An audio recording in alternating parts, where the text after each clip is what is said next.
শেডে মহিষ পালন করলে কেন মহিষের পশম লাল হয়, বা শেডে মহিষ পালন করলে এই সমস্যাটা কেন খামারিদের ফেস করতে হয়, আজকের ভিডিওটা যদি আপনি সম্পূর্ণ দেখেন ইনশাল্লাহ আপনার এই বিষয়টা সম্পূর্ণ ক্লিয়ার হয়ে যাবে। আপনিও পারবেন শেডে মহিষ লালন পালন করতে, কিন্তু আপনার মহিষ লালচে এবং মহিষের শরীরের পশম লালচে হবে না।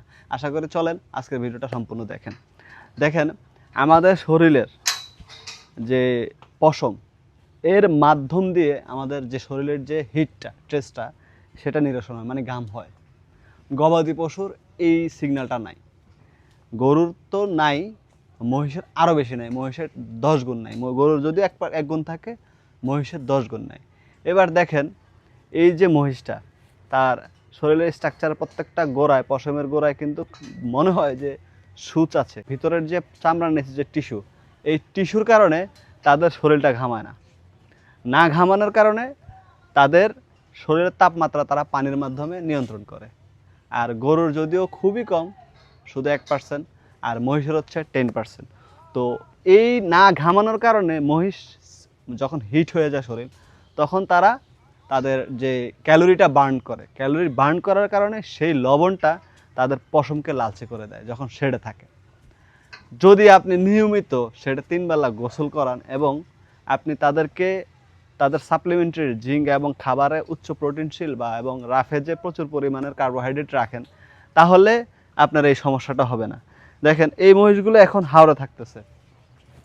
এই দেখেন, এদের একটা পশম হচ্ছে বড় হচ্ছে, আরেকটা পশম ছোট, আরেকটা একবার চামড়ার সাথে, মানে প্রতিনিয়তই একটা মোল্টিং চক্র চলে। এই মোল্টিং চক্রের কারণে তাদের শরীরটা কিন্তু লালচে হচ্ছে না, পশমটা লালচে হচ্ছে না। কারণ এই সমস্যাটা একমাত্র সানলাইট, ভিটামিন ডির মাধ্যমে এবং কাদা পানির মাধ্যমে প্রক্রিয়াটা সম্পন্ন হয়। তো শেডে যখন রাখা হয় মহিষকে, তখন কিন্তু এই সমস্যাটা বা এই প্রক্রিয়াটা হয় না। তখন এটা করতে হবে আমাদের খামারিদের, যারা আমরা শেডে মহিষ পালন করব, তারা নিজেরাই এটা করতে হবে। এবার আসি সেটা কিভাবে করব।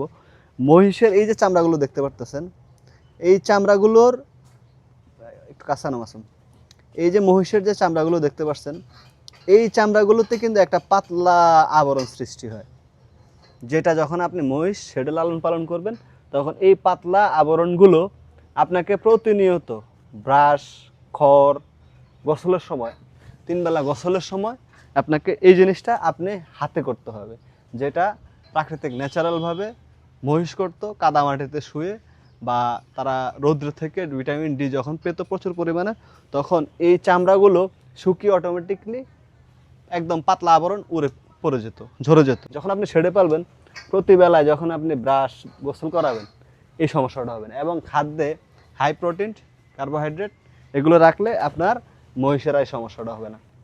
আশা করি আজকের ভিডিও থেকে আপনি বুঝতে পেরেছেন, যারা মহিষ শেডে পালন করতে চান তারাও শেডে পালন করতে পারবেন। কিন্তু আপনাকে শেডে পালন করতে হলে অবশ্যই আপনার মহিষের খাবার দাবারের বিষয়ে আপনাকে যত্নশীল হতে হবে, তাহলে আর আপনার এই পশমের লালচে ভাবটা থাকবে না। দেখেন, বিভিন্ন পাকিস্তানের উন্নত ব্রিডগুলোর শরীরের পশম তারা ব্লেড বা কেচির মাধ্যমে কেটে দেয়। তা আমাদের এগুলো কাটতে হয় না, কারণ আমাদের এই মহিষগুলো সারাদিন রোদে থাকে। দেখেন তার শরীরটা কি ঠান্ডা, সে শুয়ে আছে আরামসে।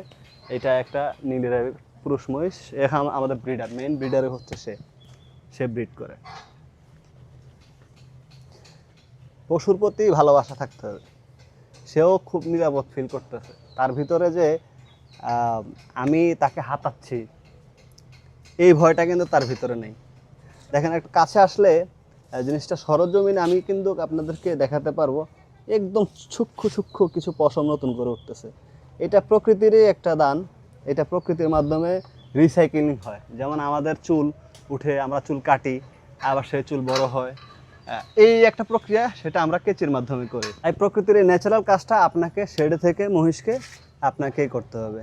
এই সাইডটা তার একটু বেশি, কারণ ঘাড়ের সাইডটাতে একটু কম, এই সাইডটাতে বেশি। মহিষ যখন কাদামাটিতে প্রচুর পরিমাণের গড়ায়, তাদের এই কাদামাটির ওই যে পশমের উপরের যে পাতলা আবরণটা, সেটা তাদের ঝরিয়ে দেয়। সেই ঝরার সাথে সাথে কিন্তু তাদের এই উপরের যে পশমটা, সেটাও ঝরে যায়। স্রষ্টার দেওয়া প্রত্যেকটা জিনিসই আল্লাহ পাকের নাজ নেয়ামতে ভরপুর। যেটা আপনি হাতে করতে হবে সেটা হচ্ছে এই কাজটা। আপনাকে প্রতিনিয়ত আপনার মহিষের শরীরের যত্ন নিতে হবে, সেটা রাখতে হলে অধিক পরিমাণে হাই সাপ্লিমেন্টারি খাবার দিতে হবে, তাহলেই আপনি আপনার মহিষ আপনি শেডে পালন করতে পারবেন। আশা করি কথাগুলো বুঝতে পেরেছেন। কারা কারা আমার এই বিষয়টা ক্লিয়ার হয়েছেন, কতটুকু বুঝতে পেরেছেন অবশ্যই কমেন্টস বক্সে জানাবেন। ভালো থাকবেন, সুস্থ থাকবেন। আজকের মতো বিদায় নিচ্ছি। পরবর্তী মহিষ পালন সম্পর্কে কী বিষয় জানতে চান আমাকে কমেন্টস করে জানান। আসসালামু আলাইকুম রহমতুল্লাহ।